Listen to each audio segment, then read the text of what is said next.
Hello, my name is John Clark, and if you don't know who I am, I'm running for Senate against Mark McDonald, and I want to do something a little unusual right now, and I want to talk to liberals who I want you to consider voting for me. Or maybe more directly to the point, I would ask you to just listen, liberals, to what it is that I represent and the people who I'm speaking for, particularly in the dispute in Randolph over the BLM flag and statewide. I've heard a lot of discussion over the last weeks. I've listened a lot to Lane Millington, the superintendent there, and I've heard people talk about having empathy for other people. Always there's an appeal to empathy. But what I really see is a lot of dehumanization going on of conservatives and anybody that doesn't agree with this social justice ideology right here in our community. So if we're to have empathy, ultimately we would even have empathy for actual racists. And nobody is saying that racism does not exist in Vermont. So where do we meet in the middle if it's not to talk to one another and try to understand the other side? And that's where I think has been lacking. And whether or not our side, conservatives could be accused of that, I'm actually trying to speak directly not to my conservative base or whatever that is, but maybe to the middle and traditional liberals. And the reason I talk about this is because I spent my life as a so-called liberal. I was a Democrat. And so I would really like to talk about what it is that I am and ask you to potentially consider that those of us that are resisting BLM flag are not doing it just because we're racist or hateful. In fact, it may be just the opposite. And that if people are racist and hateful, that you're not going to change them by agitating them and hating on them. Okay, that's Martin Luther King. So, but what I'm going to cite for, and that I dare say, listen, liberals, I'm actually referring specifically to this book, a book by Thomas Frank, who is a very liberal, Trump-hating and demonizing pundit and writer, and a very intelligent writer. So I will refer to a lot of books here that I ask people to look for their authority, and what Thomas Frank, who's also known for his book, What's the Matter with Kansas, and why did Kansas shift from a blue state to a red state? This he wrote after after Donald Trump won. And what he says, a few things in here, is that the Democratic Party has lost touch with the working class that it once represented. That's the subtitle. And also he chronicles in here a lot of the reasons why I left the Democratic Party when Barack Obama, who I voted for regardless of his skin color, betrayed me on GMO labeling and GMO seed technologies for Monsanto, and the Obama White House backed Monsanto against this farmer named Bowman in Bowman versus Monsanto. When Obama, who could have done a lot for us and probably did spare us from a worse economic collapse in 07 and 08, then rewarded his donors and Wall Street and bailed them out, just like anybody else from any other Republican or party or whatever skin color was going on there, which was irrelevant to what happened. So I'm not some lifelong right-winger, and neither are necessarily the people that I'm speaking on behalf of here in our community. So I'd also ask you to look at this book as a more recent book called The Coddling of the American Mind. And it talks about how there's an oversimplification going on where people are being portrayed as either totally good or totally evil.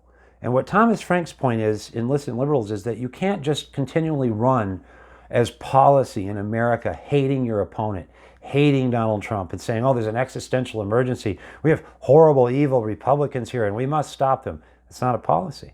The policies in Vermont that are coming forth from progressives are extremely regressive, and they're putting taxes on the poorest of our citizens. That's not very good policy. And it seems to me that here in Vermont, we see Thomas Frank's points being proved, that those on the left have become disconnected from the working class people that they say they speak for the marginalized people that they say they speak for, while they what? Marginalize more people. So these are great books, by the way, and I will be sharing some more books because I try to learn from people that know more than I do. My credentials are that I was a lifelong liberal. I mean, I was born with fresh air kids coming out to my home in eastern white privileged Connecticut. We were quite poor, but we were taught that other people were poorer. And so it was never about skin color. It was always about socioeconomic status.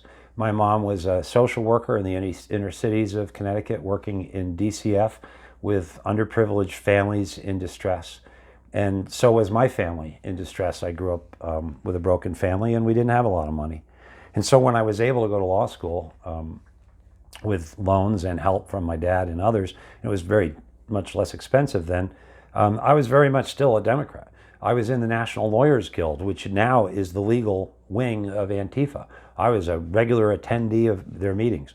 I studied AIDS in the law. The very first article I ever published in the Connecticut Law Tribune in, I think, 1986 was about giving free needles to addicts to prevent the spread of AIDS from the gay population particularly, but through the IV drug using population into the prostitution and heterosexual communities. And due to prejudice, that really didn't happen.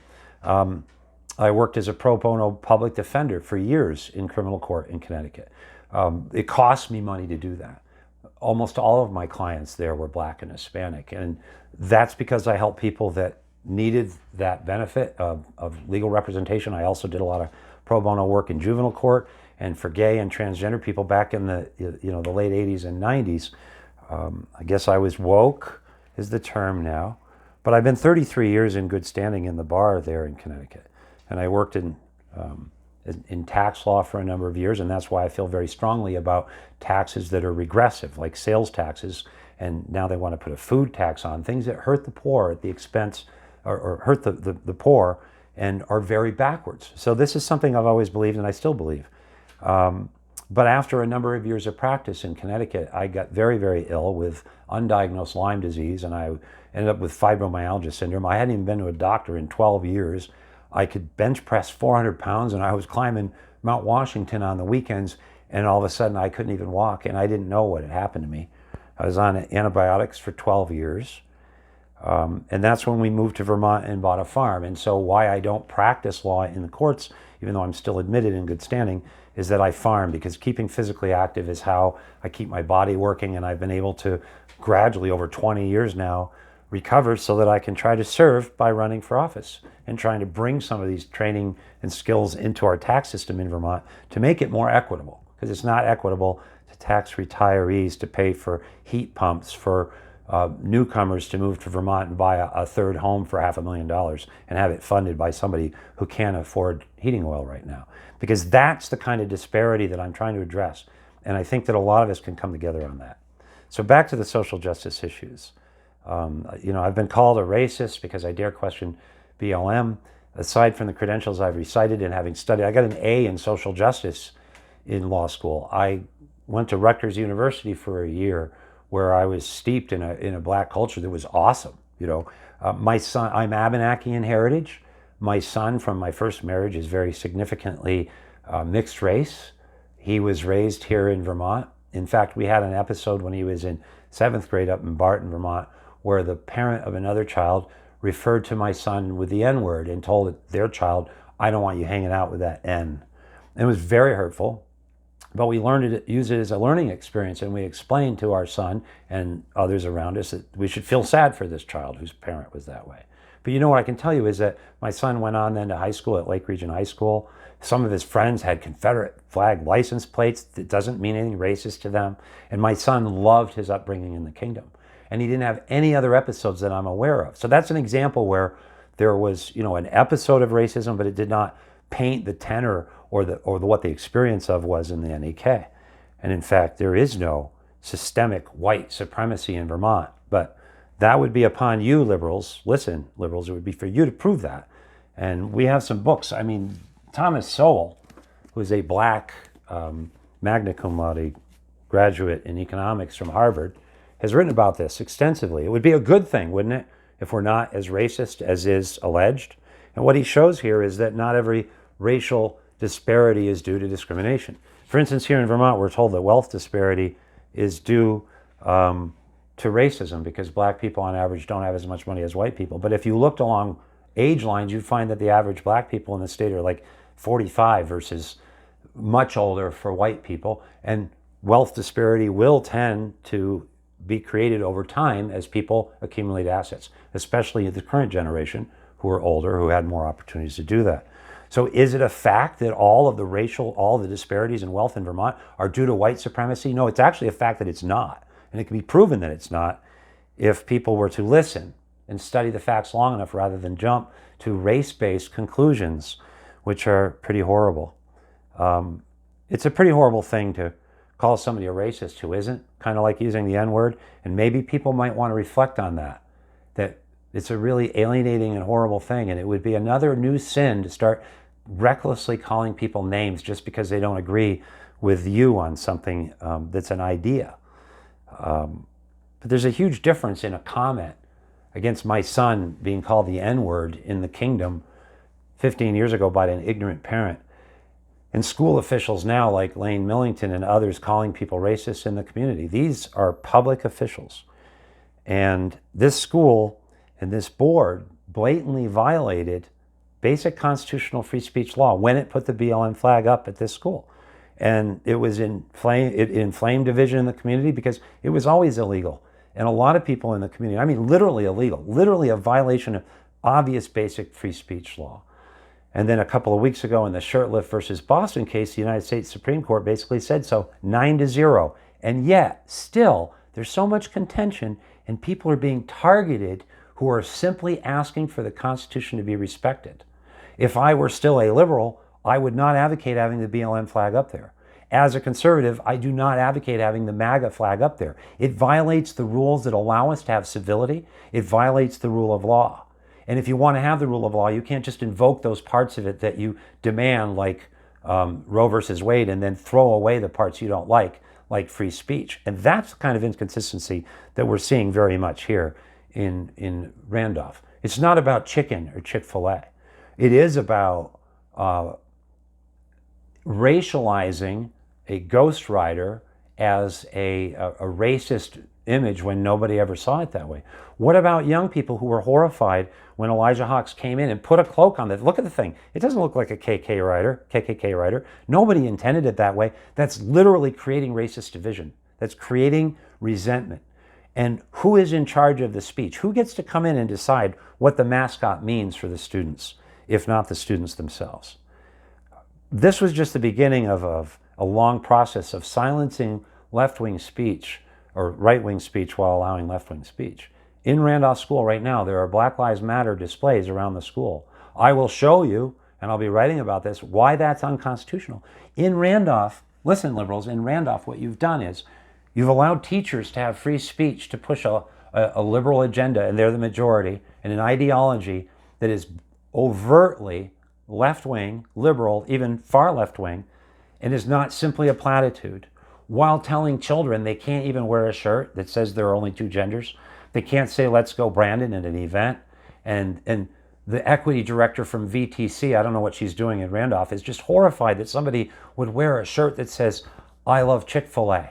As George Orwell has explained, free speech means actually having to listen to the people with whom you disagree, not dehumanize them, and not go from what Thomas Frank was warning about, dehumanizing liberals, to, the ultra MAGA. You're going to take it one step further with our president now, exactly the opposite of what this liberal is saying. Why do that? It's going to be counterproductive. It does not win the middle. It does not treat your neighbors with the respect you would have them treat you with the empathy you're demanding from them at the point of a gun. I've heard people talk about being fearful to go to a school board meeting in Vermont because of us. We're really happy to have the police there to protect us from the majority of progressive liberals in the state who have literally physically assaulted people for daring to have the free speech nerve to stand up to support the police. I attended your board meeting to summarize in just a few minutes what the Supreme Court the Supreme Court ruled in the Shurtleff decision. And then right after that, on May 4th, Lane Millington said this to the parents and the community at the meeting that he called supposedly to listen to both sides. He said, if there are climate issues in OSSD, it is because those issues exist in Brookfield, Braintree, and Randolph. Right now, our schools can't move forward despite marshaling significant resources to combat the behaviors we see that get in the way of learning. We brought in mental health staff, we've increased counseling services, we've hired behavioral interventionists, we've provided training for the faculty and created student programming, which should have mitigated our climate issues, yet they remain. At last month's board meeting, it all became really clear. Well, at last month's board meeting, I recited what was really clear about the Constitution. The Supreme Court then ruled 9-0 that I was right. So we all saw really clearly that this browbeating and blaming the community, when all the king's horses and all the king's men and all the diversity and inclusion and equity baloney is agitating the community, creating division, and then you're going to blame it on we can see where the real problem is because we insisted on the Constitution? Do we need to have a lawsuit? There's a petition going now to remove Mr. Millington, because who would have any confidence that if all he had to do was have a little humility and say, oh, you know what? Gee, we made a mistake. Instead, he actually boasted about having put the flag up in a pretended to know that it was illegal and did it anyway, because he said people didn't know that until Shurtleff. So you literally called the community idiots at the same time. You said, well, we went ahead and did this because we're so smart. We knew it was illegal and we wanted to advance social justice, so we violated their rights because they were too stupid, and now they know. Yeah, Mr. Millington, we all saw exactly what's been happening in our schools, and it's got worse. The climate change in our schools is social justice and its failures, what Thomas Sowell calls the seemingly invincible fallacy. Another great book by Thomas Sowell is Black Rednecks and White Liberals, which really helps establish that the biggest differences are cultural. Inner city versus suburban culture. In World War II, Northern blacks scored much higher than Southern whites on entrance exams to the military. Why is that if it's all about racism and we've always been racist? It's so oversimplifying to attribute everything to race, and it is racist. And Thomas Sowell explains this. It is very much like the progressive eugenics movement that said everything is determined by race, like Hitler did, right? We wouldn't want to make that comparison, but he does. Hitler says everything, all outcomes are determined by race, right? So if you're a black person in America, how could you ever get anywhere? Because all the white people hate you. Why bother to try? There's no merit in it. It's all so unfair. What a bunch of lies. And Thomas Sowell, instead of reading Ibram Kendi only, try reading something else. Try reading Thomas Sowell. He's a gift because I've been studying him for 20 years. John McWhorter is another great author. And yes, he's a black writer, so I guess now he'd be called a white supremacist. And he talks, this is his most recent book, really kind-hearted and well-written guy. And he's talking about how what's going on with social justice really looks a lot more like a cult. It is, and he says in this book, it's literally a cult, a religion where you impose your moral views on other people, and heaven forbid anybody like Martin Luther King. What's being done in Randolph is Martin Luther King upside down. And then a dehumanization of people who don't agree with it. And this cultural rift is destroying us all. And that's actually why ultimately I want to run my campaign. I'm trying to run it on food and food security and regenerative agriculture and local food and bringing down public expenditures that are wasteful for the benefit of everybody. And if we were to do that, then we could all come together on that stuff instead of being divided on the least common denominator or what we can find to fight over. And this is what I want to run my campaign on, and this is why I'm speaking to you and asking you people who are on the left to have more compassion for your neighbors and not assume that they're all hateful. Go talk to them. Find out, what they're like. And I've referenced in my articles and I've referenced at the meetings this book by Douglas Murray, The Madness of Crowds. This is such a great book. He's a gay writer. And he's British, like your immigrant British teacher who talked about the horrors of young people saying, talking against immigrants. No, young people are being conditioned to question immigrants because the left is bringing in illegal immigrants in a way that's extremely inequitable. Because there are people that have been waiting to get here from Mexico for 15 years. Why is it fair for them, for other people to skip in line? Or people like the Ugandan and Ukrainian refugees and war refugees that I've tried to help to come into this country through the legal process. It is never okay to just open the borders. We're having a big debate now over immigration because it's been weaponized in violation of the rule of law, not because kids are suddenly against immigrants. My son is a British citizen, by the way, so he's an immigrant too. And I heard another teacher complaining that, if I were a black person, I wouldn't be happy to listen and be told that everything's fair and equitable. Well, this white teacher, I guess, it solicits a lot of things other than opinions, also doesn't speak for black people. You speak for me as an Abenaki liberal? Do you speak for John McWhorter? Do you speak for a lot of the black people that stand with me as conservatives in Vermont? Because what you're doing is invoking the race card, and you're saying as a white person that you get to speak for black people. And if you don't disagree with them, then you just hate them too, right? So it really isn't about race. It's about ideology. And this is a book by Ryszard Legutko, who talks about this at length. This is a great political text. He's a Polish professor who visited here, and he was not allowed to speak at Middlebury College. Because what he says in this book is that what's happening now is not liberal democracy. This is not a progression of liberal democracy. This is a new ideology that departs from all of those principles of liberal democracy, which I held as a Democrat and still do. The Supreme Court cases that give free speech rights to people to fly swastikas and other things are liberal court decisions. So I didn't change anything. I really love the First Amendment. I really love freedom of speech. And I'll stand for it because I know that it's right. And I know that Martin Luther King was right because he said that we love people to change them, not hate them. And everything going on right now is that upside down. I'd also recommend this book by James Lindsay and Helen Pluckrose. Dr. Lindsay just came to Vermont and was speaking here. It's about cynical theories, it's called. And it really points out some of the problems with these theories that are being imposed on our children. Where do Abenaki people fit in the theory when you can't identify who is an Abenaki and when white people in Vermont are already receiving beneficial treatment by calling themselves Abenaki and there's no way to disprove that fraud? How do you even start fracturing people on race when you can't identify who's what? What is your standard? Where do Jews fit? Are they super white? The Jews, the victims of the Holocaust, are now being told that they are white supremacists because of something that happened in slavery 100 years before that. None of these issues are so simplified so easily as is being used by this doctrine, this dogma, already in the schools without consulting the parents. And we haven't even got into the hormone therapy for 8-year-olds without parental consent. And if you think that's okay to impose on other people's children, then you're going to have more conflict. So this is what I wanted to talk to people about. And we've listened an awful lot about how evil Vermonters are and how racist they are. And then we were invited to a meeting that was supposed to be conciliatory, and it was really quite abusive. So if Vermonters cannot come together over the First Amendment here in Randolph and be free to speak about how we feel about things, then the agitation and the division will continue until we do figure it out. And I will say this about Vermont.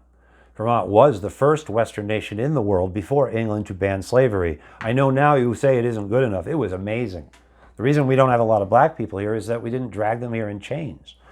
The population of black people in Vermont up until about 30 years ago was rarely above 500 people except for a short period of time. The left introduced a statute last year in Vermont, H.273, saying that Vermont used sharecropper laws and Jim Crow laws to oppress black people in this state. That didn't happen. Why would anybody like you to say that?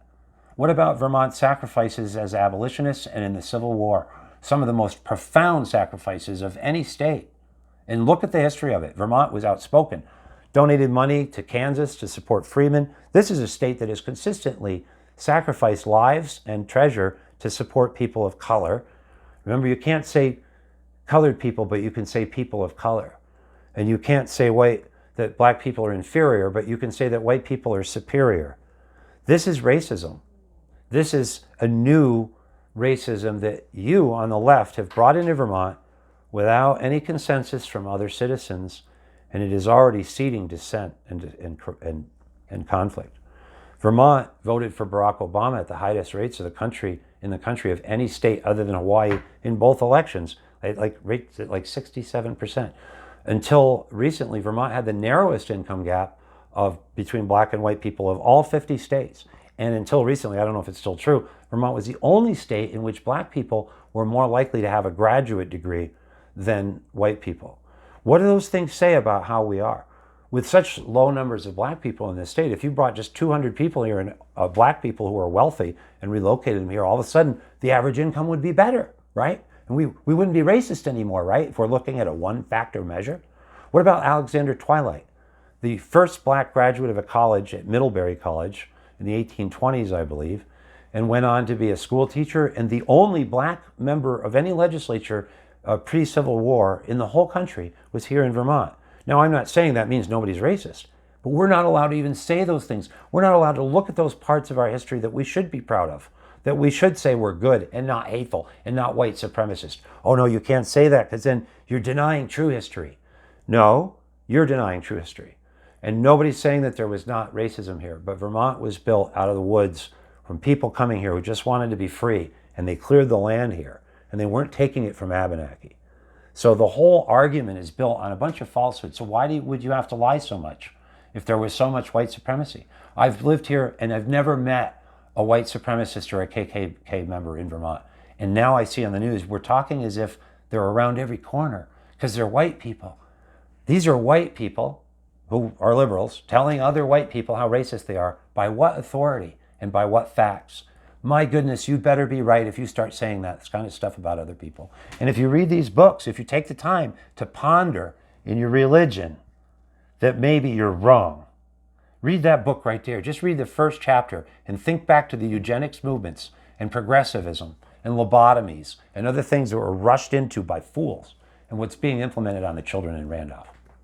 The BLM flag has to come down. It's not government speech. It doesn't convert to being okay because the government embraces it any more than if the government put up a swastika. And so I thank you very much for listening to me. I really do want to have more respectful conversations with other people. And it begins on both sides with respect. And I don't support the extremism on either side. So I ask people, respond to me. My email address is farmerjohnclar@gmail.com. Tell me where I'm wrong. Read Thomas Sowell and tell me where he's wrong. Because I'm not out to create racism. I'm out to oppose it. And Martin Luther King had it the right way. The best we can do is equalities of opportunity. You cannot achieve equalities of outcome, and the more government tries to do that, the more it will fail. It will make more and more inequities, and it's already happening. It's already proving its failures, so it's time for everybody to take a pause and look back to the Constitution that has always been the middle ground. So thank you so much for listening. clarforsenate.com or clar2022.com. I'm grateful. Have a good day.